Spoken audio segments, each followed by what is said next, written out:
জানিয়ে দিব এই মুহূর্তে পাওয়া গুরুত্বপূর্ণ আপডেট আন্তর্জাতিক সংবাদ। গাজা যুদ্ধ এখনই বন্ধ হওয়া উচিত বলে মন্তব্য করেছে বাইডেন। এবারে জানিয়ে দিব গাজায় ইসরায়েলি আগ্রাসনে নিহত আরও 50 ফিলিস্তিনি। আরও জানাবো পশ্চিম তীরে ইহুদি বসতি সম্প্রসারণের নিন্দা ইসরায়েলি জেনারেলের। এবারে জানিয়ে দিব সিরিয়ায় ফের হামলা চালিয়েছে দখলদার ইসরায়েলি বাহিনী। সর্বশেষ জানাবো ফিলিস্তিনিদের গাজা নগরী ফাঁকা করার নির্দেশ দিল ইসরায়েলি বাহিনী। এতক্ষণ শুনছিলেন আমাদের হাতে পাওয়া গুরুত্বপূর্ণ আপডেট আন্তর্জাতিক সংবাদের শিরোনাম, এবারে বিস্তারিত। তবে তার আগে অনুরোধ রইল ভিডিওটিতে একটি লাইক দিন এবং কমেন্ট করে জানিয়ে দিন ভিডিও সম্পর্কে আপনার মূল্যবান মতামত। আরও জানিয়ে দিন ভিডিওটি কোথা থেকে দেখছেন বা কোন জেলা থেকে দেখছেন। গাজা যুদ্ধ এখনই বন্ধ করা উচিত বলে মন্তব্য বাইডেনের। যুক্তরাষ্ট্রের ওয়াশিংটন ডিসিতে চলছে ন্যাটোর শীর্ষ সম্মেলন। এতে এরই মধ্যে যোগ দিয়েছেন বিশ্ব নেতারা। সেখানে গাজা ইস্যুতে কথা বলছেন মার্কিন প্রেসিডেন্ট জো বাইডেন। তিনি বলছেন গাজায় ত্রাণ সহায়তা প্রবেশের ক্ষেত্রে অসহযোগিতা করছে নেতানিয়াহুর সরকার। মার্কিন সরকার যুদ্ধবিরতি কার্যকরে কাজ করছে বলেও উল্লেখ করছেন বাইডেন। বর্তমান প্রস্তাবে ইসরায়েল ও হামাস উভয় পক্ষই রাজি, তবে আলোচনার পর্যায়ে কিছু জটিলতা রয়েছে।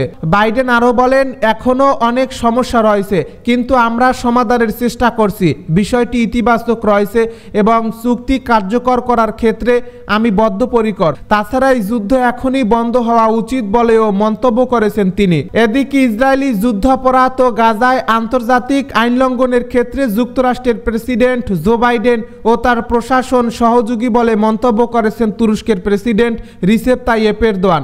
বৃহস্পতিবার ওয়াশিংটন ডিসিতে ন্যাটোর সম্মেলনকালে নিউজ ইয়র্ককে দেওয়া এক সাক্ষাৎকারে এরদোয়ান এই মন্তব্য করেন।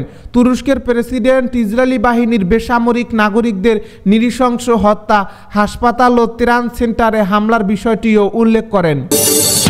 গাজায় দখলদার ইসরায়েলি বাহিনীর আগ্রাসনে নিহত আরও 50 ফিলিস্তিনি। ফিলিস্তিনের অবরুদ্ধ গাজা ভূখণ্ডে ইসরায়েলি বর্বর হামলায় আরও অর্ধশত ফিলিস্তিনি নিহত হয়েছেন। এতে করে উপত্যকাটিতে নিহতের মোট সংখ্যা ছাড়িয়ে গেছে 38,300। এছাড়া গত বছরের অক্টোবর থেকে চলা এই হামলায় আহত হয়েছেন আরও 88,000-এরও বেশি ফিলিস্তিনি। বৃহস্পতিবার এক প্রতিবেদনে তথ্য জানিয়েছে বার্তা সংস্থা আনাদুলো। প্রতিবেদনে বলা হয়েছে গাজা উপত্যকায় ইসরায়েলের চলমান হামলায় আরও 50 ফিলিস্তিনি নিহত হয়েছেন। এতে করে গত বছরের অক্টোবর থেকে পর্যন্ত মোট মৃতের সংখ্যা বেড়ে 38,345 জনে পৌঁছেছে বলে বৃহস্পতিবার অবরুদ্ধ এই ভূখণ্ডের স্বাস্থ্য মন্ত্রণালয় জানিয়েছে। মন্ত্রণালয় এক বিবৃতিতে জানিয়েছে, নিরলস এই হামলায় আরও অন্তত 88,295 জন ব্যক্তিও আহত হয়েছেন। মন্ত্রণালয় বলছে, গত 24 ঘন্টায় ইসরায়েলি বাহিনীর করা দুটি গণহত্যায় 50 জন নিহত এবং আরও 54 জন আহত হয়েছেন। অনেক মানুষ এখনও ধ্বংসস্তূপের নিচে এবং রাস্তায় আটকা পড়ে আছেন, কারণ উদ্ধারকারীরা তাদের কাছে পৌঁছাতে পারছেন না। মূলত গাজায় অবিলম্বে যুদ্ধবিরতির দাবি জানিয়ে জাতিসংঘের নিরাপত্তা পরিষদের প্রস্তাব সত্ত্বেও ইসরায়েল অবরুদ্ধ এই ভূখণ্ডে তার নৃশংস আক্রমণ অব্যাহত রেখেছে। উল্লেখ্য, গত 7 অক্টোবরের হামাসের নজিরবিহীন আন্তঃসীমান্ত হামলার পর থেকে ইসরায়েল গাজা উপত্যকায় অবিরাম বিমান ও স্থল হামলা চালিয়ে যাচ্ছে।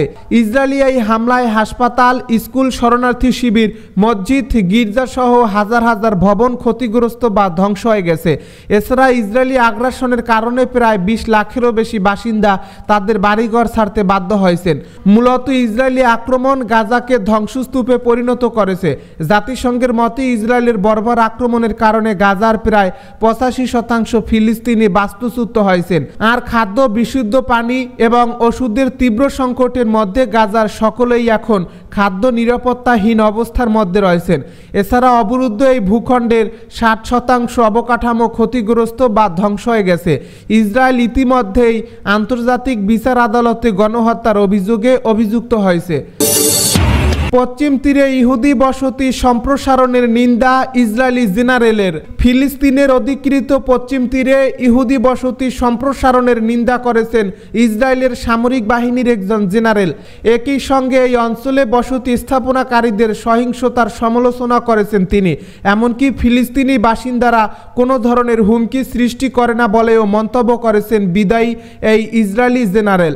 বুধবার এক প্রতিবেদনে এ তথ্য জানিয়েছে সংবাদ মাধ্যম আল জাজিরা। প্রতিবেদনে বলা হয়েছে, একজন ইসরায়েলি জেনারেল ফিলিস্তিনের অধিকৃত পশ্চিম তীরে বসতি সম্প্রসারণের বিষয়ে সরকারের সিদ্ধান্তের নিন্দা করেছেন এবং এই অঞ্চলে বসতি স্থাপনাকারীদের ক্রমবর্ধমান সহিংসতার সমালোচনা করছেন বলে ইসরায়েলি মিডিয়া জানিয়েছে। ইসরায়েলি ওই জেনারেলের নাম মেজর জেনারেল হুদেইদা ফক্স। তিনি ইসরায়েলের কেন্দ্রীয় কমান্ডারের বিদায়ী প্রধান। অধিকৃত পশ্চিম তীরের সহিংসতার মাধ্যমে জাতীয়তাবাদী অপরাধে লিপ্ত হয়েছে।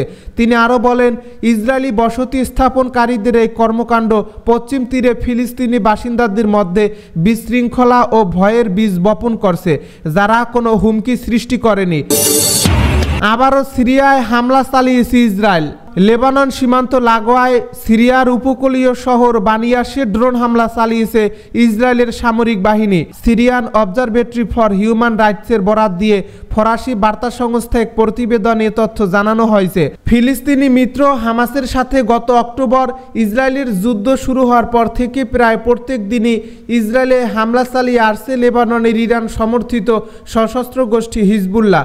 যুদ্ধের শুরু থেকেই লেবানন এবং প্রতিবেশী সিরিয়ায় হামাসের মিত্রদের লক্ষ্য করে হামলা করছে ইসরায়েল।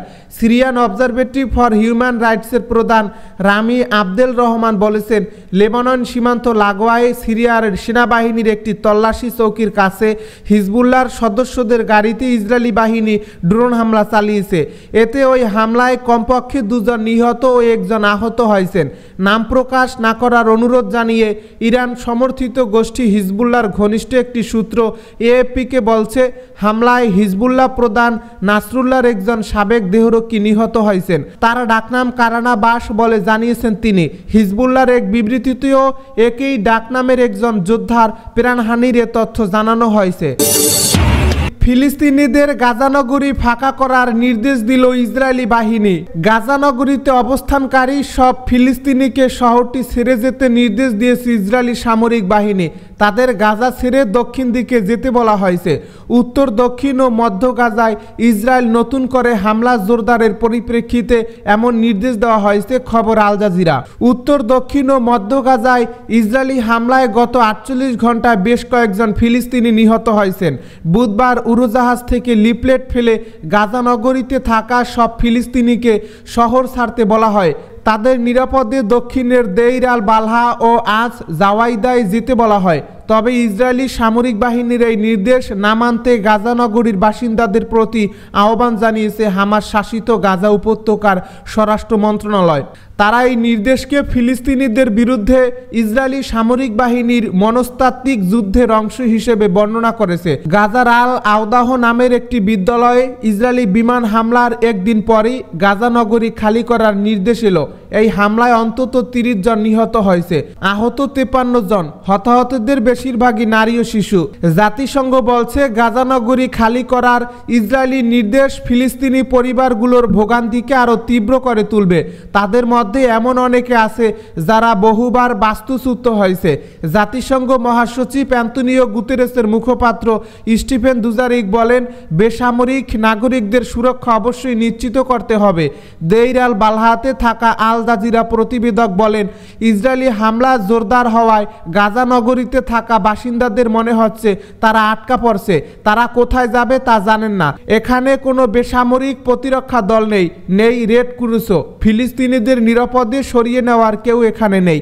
গাজা নগরীর অংশবিশেষ থেকে বাসিন্দাদের সরে যেতে ইসরায়েল প্রথম আনুষ্ঠানিক নির্দেশ দেয় গত 27 জুন। পরে আরও 2টি নির্দেশ দেওয়া হয়। গতকাল পুরো শহর ফাঁকা করার নির্দেশ দেওয়া হলো।